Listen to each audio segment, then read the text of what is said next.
అదేవిధంగా మిత్రుడు గంటా చక్రపాణి గారు అన్ని కాలేజీలల్లో ఫీ రియంబర్స్మెంట్ మీరు అమలు చేస్తారు, ఓపెన్ యూనివర్సిటీలో చదువుకునే విద్యార్థులకు మాత్రం ఫీజు రియంబర్స్మెంట్ ఇవ్వట్లేదని వారు ఇప్పుడే నా దృష్టికి తీసుకొచ్చారు.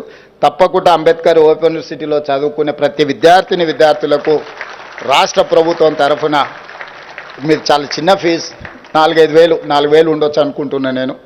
అదేం ప్రభుత్వానికి బర్డెన్ కాదు, ఇది ఎక్స్పెండిచర్ కాదు, ఇది investment.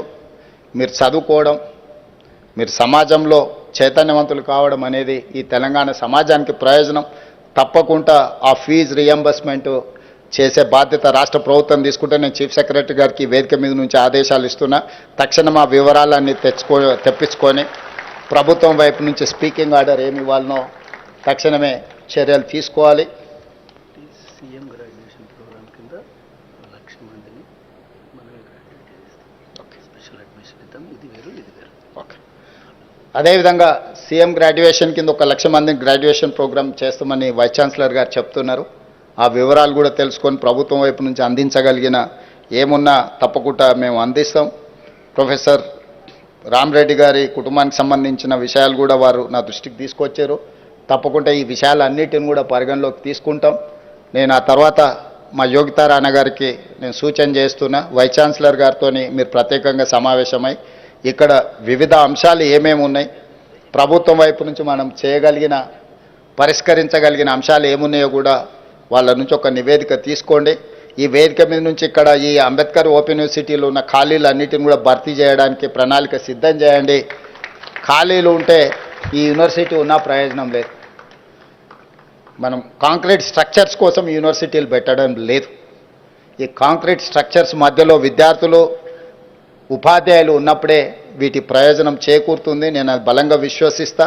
Not only Ambedkar open university, other universities కూడా వీటన్నిటిని వేకెన్సీలు ఫిలప్ చేయడానికి, అదేవిధంగా ప్రొఫెసర్ల వయసును కూడా నాకు పెంచాలన్న ఆలోచన ఉంది.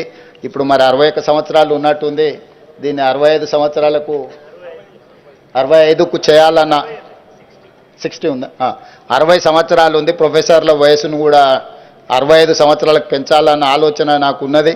తప్పకుండా వాళ్ళ అనుభవాన్ని యూనివర్సిటీలలో మేము వినియోగించుకుంటాం. అన్ని రకాలుగా ఈ విశ్వవిద్యాలయాలను బలోపేతం చేసి సమాజానికి మార్గదర్శకులను తయారు చేసే వేదికలుగా ఇవి ఉండాలి. ఇక్కడ నుంచి మంచి నాయకులు రావాలి.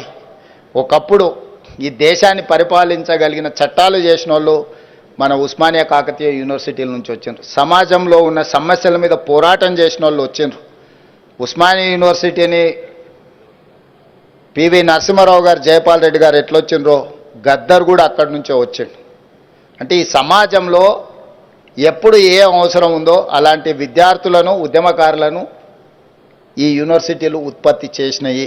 రేపు భవిష్యత్తులో కూడా అలాంటి పరిస్థితులు, అలాంటి విద్యార్థులు ఈ యూనివర్సిటీల నుంచి రావాలని నేను బలంగా కోరుకుంటున్నా. ఈ యూనివర్సిటీల నుంచి చైతన్యంతో వస్తేనే ఆటుపోట్లకు తట్టుకొని నిలబడతారు.